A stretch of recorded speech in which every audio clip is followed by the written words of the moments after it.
U.S. Congresswoman Ilhan Omar has denounced President Donald Trump's executive order halting all refugee movement and suspending the U.S. Refugee Admissions Program, USRAP, describing it as an inhumane and immoral decision that undermines America's values.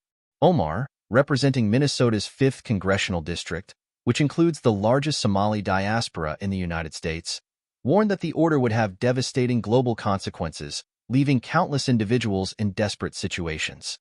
At a time when global strife, economic uncertainty, and the climate crisis are fueling unprecedented levels of forced migration, it is beyond shameful the president has turned our back on those suffering from global catastrophe, she said in a statement issued Wednesday.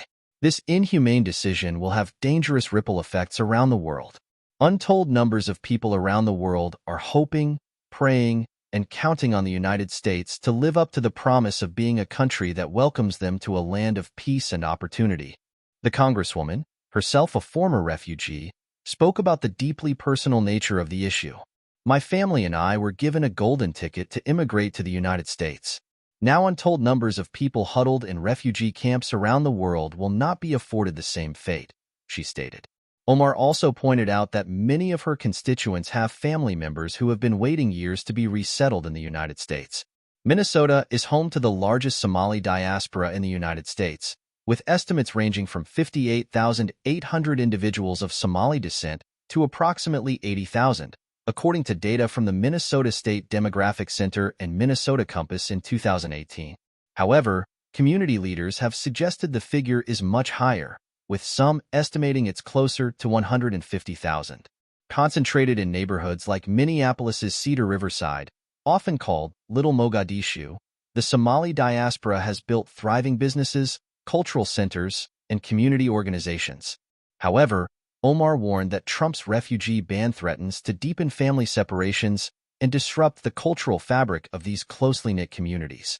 Trump's order, signed just days after his inauguration, has drawn widespread criticism from progressive lawmakers and humanitarian organizations.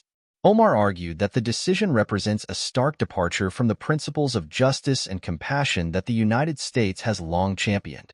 This order not only flies in the face of basic morality but also goes directly against our values, she said. The Congresswoman called on the Trump administration to reconsider its stance. This disastrous decision will have life-altering consequences that are beyond comprehension. For the sake of millions of children yearning for a better tomorrow, I hope the administration changes course. Omar's remarks echo the concerns of refugee advocates, who have warned that the suspension of USRAP will leave vulnerable populations, including women and children, at greater risk. Trump's recent executive orders have already prompted a flurry of legal challenges. Attorneys general from 22 states have filed lawsuits to block Trump's attempt to end birthright citizenship, a policy enshrined in the 14th Amendment of the U.S. Constitution. The American Civil Liberties Union, ACLU, has also announced plans to challenge the birthright citizenship directive in court, emphasizing that birthright citizenship is a cornerstone of our democracy.